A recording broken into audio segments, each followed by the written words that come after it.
Bonjour, chères auditrices et auditeurs de la radio Passion culturelle. C'est l'émission L'intelligence patrimoniale, l'émission qui vous dit tout sur le patrimoine. C'est Erline au micro. Et aujourd'hui, nous allons aborder le sujet qui concerne les contrats de mariage, les régimes matrimoniaux. Il est important de savoir qu'en gestion de patrimoine, le régime matrimonial d'un couple est un sujet extrêmement important. Nous allons voir en fait les différents contrats de mariage et ces différents régimes et voir en quoi ils consistent exactement. Donc, dès le mariage, les époux sont soumis à un régime matrimonial, c'est-à-dire un ensemble de règles fixant leurs droits et leurs devoirs. Donc, s'ils n'ont pas fait de choix particulier lors du mariage, ils relèvent du régime légal de la communauté réduite aux acquêts, plus communément appelé le régime de la communauté. En fonction de leur situation familiale et patrimoniale, donc les époux peuvent préférer un autre régime en optant pour l'un des principaux contrats de mariage suivants. Le contrat de la séparation des biens, la participation aux acquêts, la communauté universelle. Donc le notaire apportera son aide aux futurs époux afin qu'ils choisissent le régime matrimonial correspondant à leur volonté.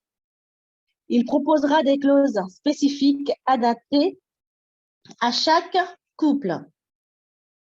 Donc, cette liberté est-elle totale? Nous allons répondre que non, car des règles obligatoires s'imposent à tous. Il s'agit du régime primaire. Donc, voici les principales règles. Les époux se doivent mutuellement fidélité, assistance et secours. Ils contribuent ensemble aux charges du mariage en proportion de leurs facultés respectives, c'est-à-dire les vacances, loisirs, le loyer, les charges diverses. Les époux sont solidairement tenus aux dépenses ayant pour objet l'entretien du ménage, le loyer par exemple, ou l'éducation des enfants, frais de scolarité, et ainsi de suite.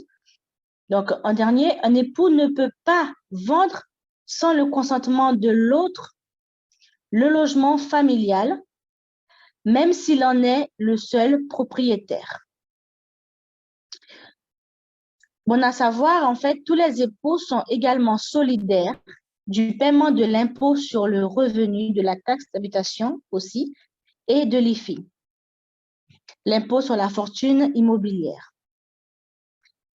Donc, pourquoi faire un contrat de mariage? Tout simplement parce que le régime de la communauté, dit le régime légal, ne répond pas forcément aux choix patrimoniaux et familiaux des futurs époux. Ils peuvent donc avoir intérêt à aménager le régime légal ou à choisir un autre régime. Dans ces cas, un contrat de mariage doit être établi. Quels sont les principaux régimes matrimoniaux? Donc, nous allons les voir. Donc, les principaux régimes matrimoniaux sont le régime de la communauté, qui peut être adapté en fonction des intérêts des futurs époux, la séparation des biens, la participation aux acquêts et la communauté universelle. Donc, au premier lieu, nous allons voir le régime de la communauté. Donc, à qui appartiennent les biens? Il faut savoir, il existe deux types de biens. Ceux qui restent la propriété personnelle de chacun des époux, appelés biens propres.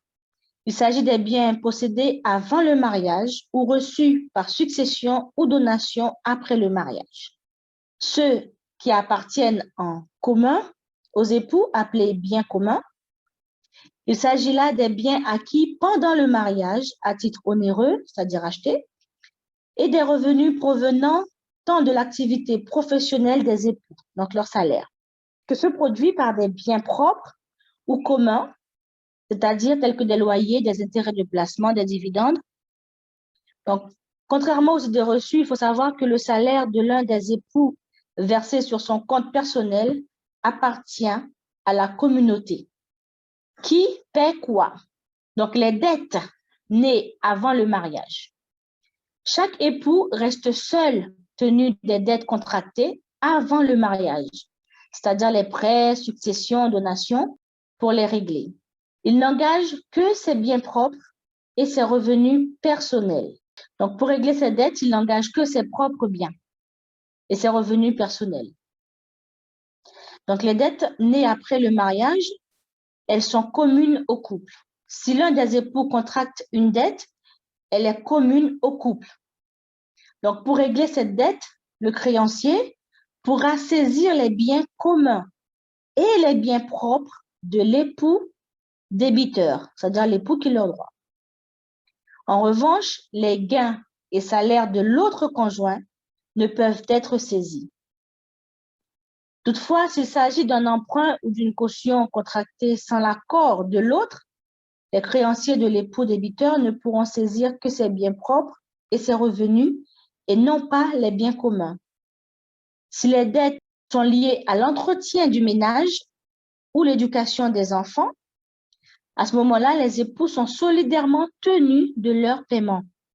Cela signifie que tous les biens, qu'ils soient communs ou propres, peuvent être alors saisis, y compris les gains et salaires de celui qui n'a pas contracté la dette, du moment que c'est pour l'entretien de la famille ou l'éducation des enfants. Si la dépense individuelle d'un époux est manifestement excessive par rapport à la capacité financière du ménage, c'est-à-dire quelqu'un qui achète des objets de grand luxe, par exemple, là, la solidarité entre les époux ne joue plus. C'est-à-dire que si, par exemple, monsieur ou madame achète des biens de luxe, individuellement, il achète, et là, l'autre époux, lui, n'est pas solidaire avec lui parce que ce ne sont pas forcément des biens qui sont nécessaires à la vie normale, en fait, de la famille. Maintenant, qui gère les biens? Pour les biens communs. Il faut savoir que chaque époux peut administrer seul les biens communs, par exemple, faire réparer un bien. Les actes les plus importants exigent l'accord des deux époux. Par exemple, la vente d'un appartement, une hypothèque, une donation. Et maintenant, les biens propres. Chaque époux peut librement administrer ses biens propres et en disposer, comme la vente, la location ou la donation. Il faut savoir que ce régime convient à de nombreux couples. Il peut être utilement complété et bénéficier d'aménagements au moyen de clauses spécifiques rédigées par le notaire.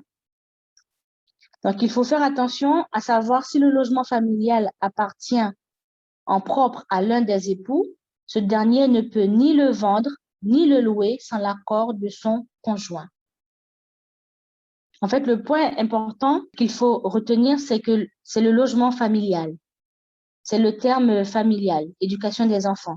Donc vraiment, c'est la base qui est protégée par ce texte. En fait. D'exemple d'aménagement en cas de décès.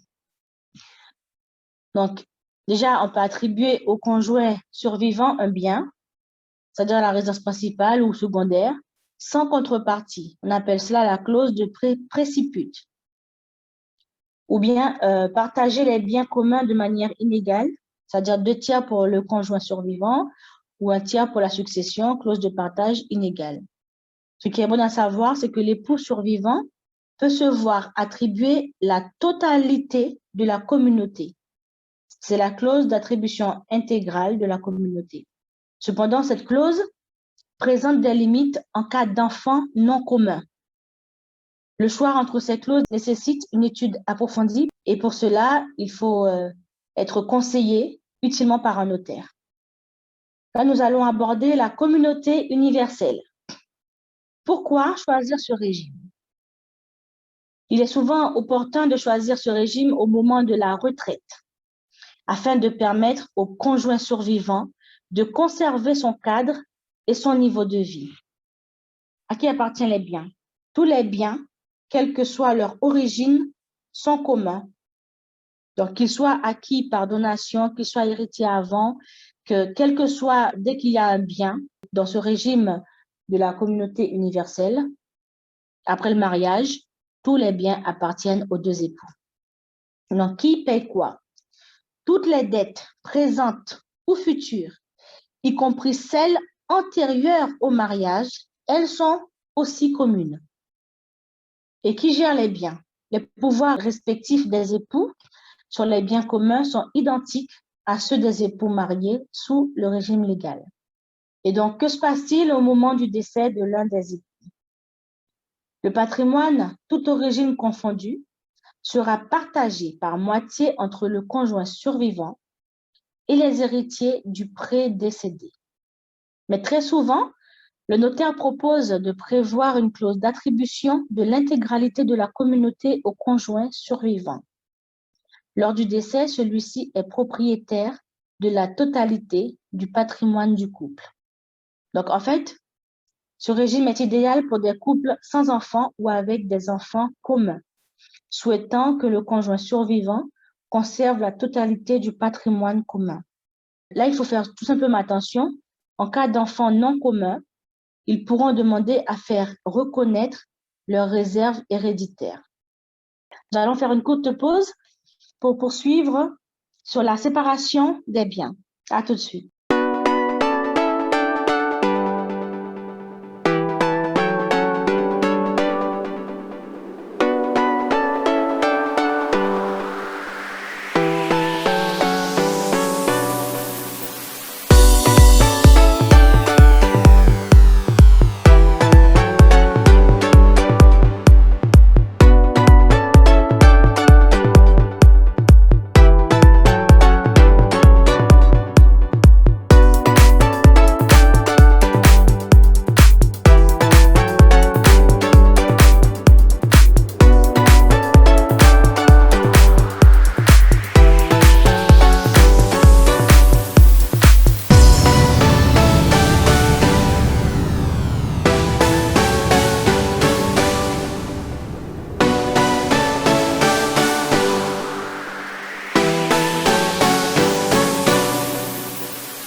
De retour sur la radio Passion culturelle, dans l'intelligence patrimoniale avec Erline, l'émission qui vous dit tout sur le patrimoine.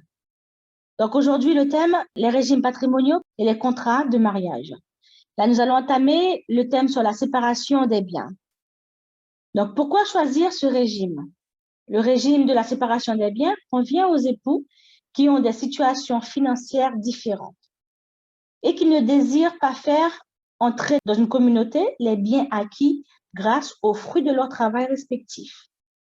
C'est-à-dire que chacun veut garder son patrimoine pour lui, à lui tout seul. Lorsqu'un époux exerce une activité commerciale, artisanale ou libérale, la séparation des patrimoines permet de protéger les biens de son conjoint. Les créanciers de cet époux, entrepreneur, ne pourront pas saisir les biens de l'autre pour obtenir le paiement de ses dettes professionnelles.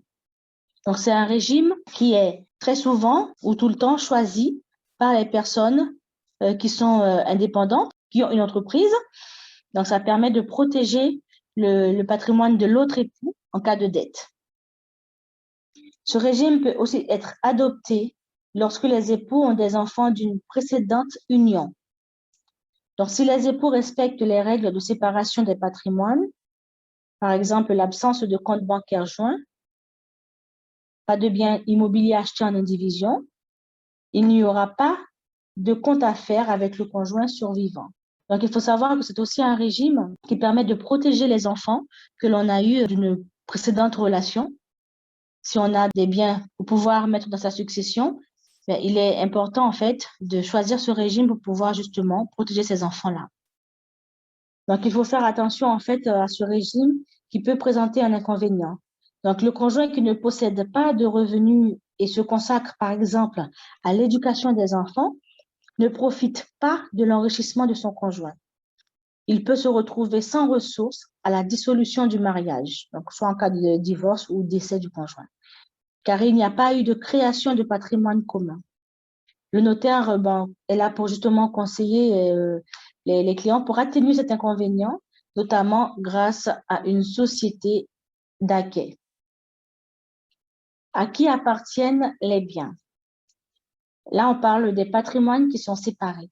Chacun conserve la propriété exclusive des biens qu'il possédait avant le mariage ou qu'il ait acquis en cours d'union à titre onéreux ou à titre gratuit.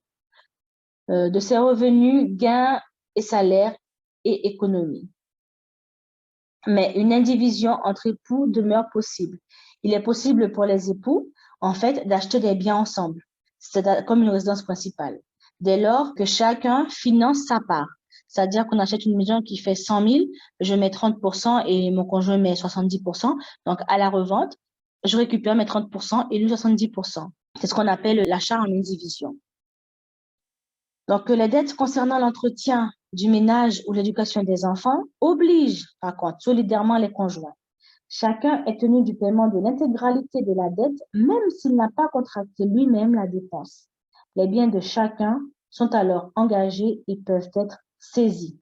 Toujours, l'entretien du ménage, l'éducation des enfants, c'est le thème principal en fait, qui suggère que quel que soit le régime patrimonial auquel on est soumis, les deux conjoints restent solidaires à l'entretien du ménage et l'éducation des enfants.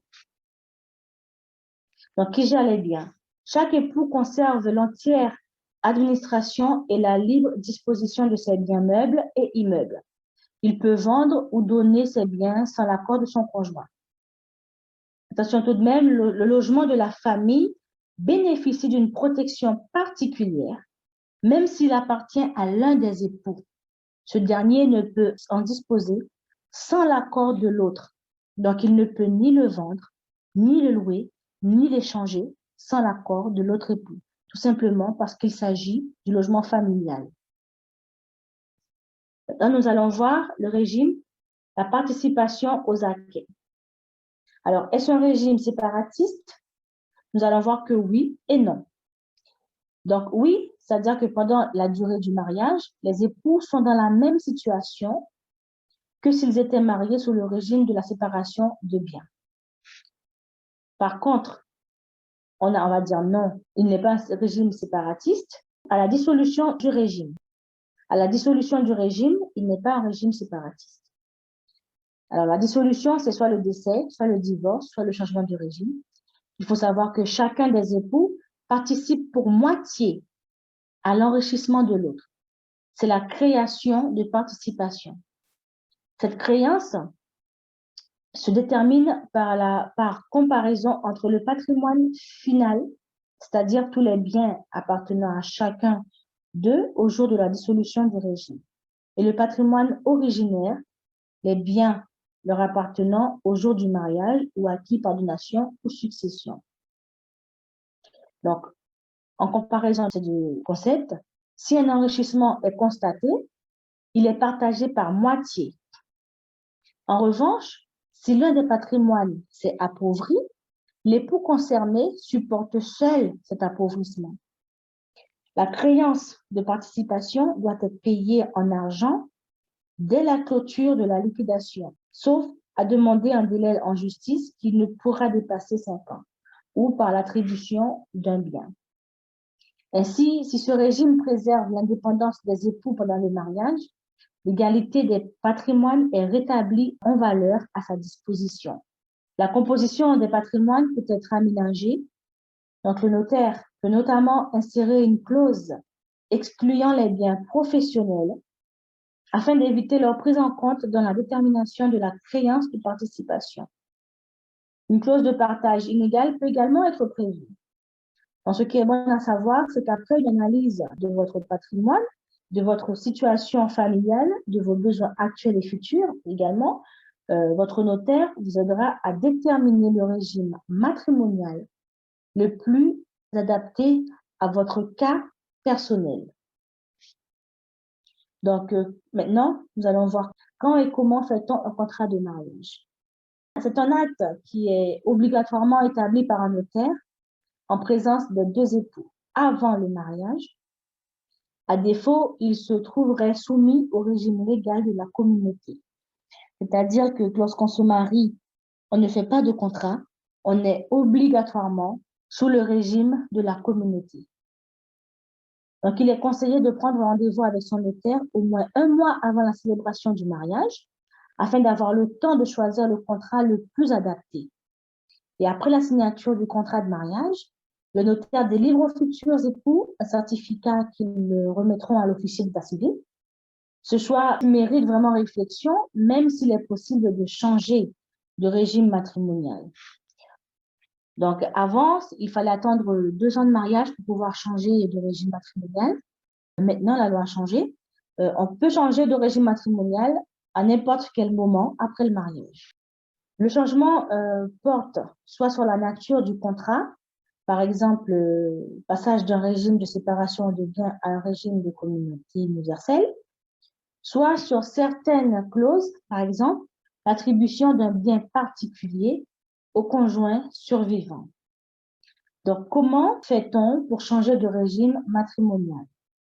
Déjà, c'est un acte notarié qui doit être établi. Donc, on passe par les notaires obligatoirement.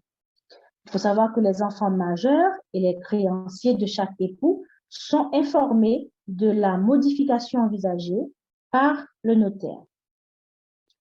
Le changement de régime matrimonial doit être homologué par le juge dans 2 cas.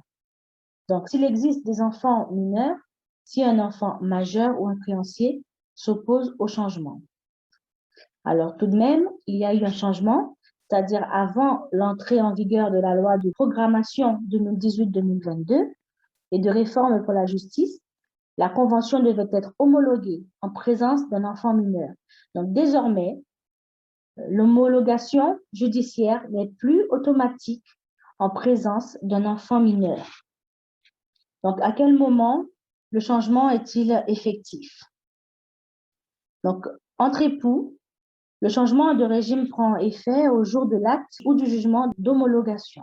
Donc, à l'égard des tiers, il prend effet 3 mois après mention du changement en marge de l'acte de mariage. La dissolution du régime matrimonial. Donc, le régime matrimonial prend fin en cas de décès de l'un des époux, en cas de changement de régime matrimonial, en cas de divorce. Le notaire procédera aux opérations de liquidation et pourra établir un partage par acte authentique, par gage de sécurité. Chères auditrices et auditeurs, c'est la fin de l'émission. Merci d'avoir assisté à notre émission qui a l'intelligence patrimoniale, qui a eu pour thème aujourd'hui les régimes matrimoniaux et les contrats de mariage.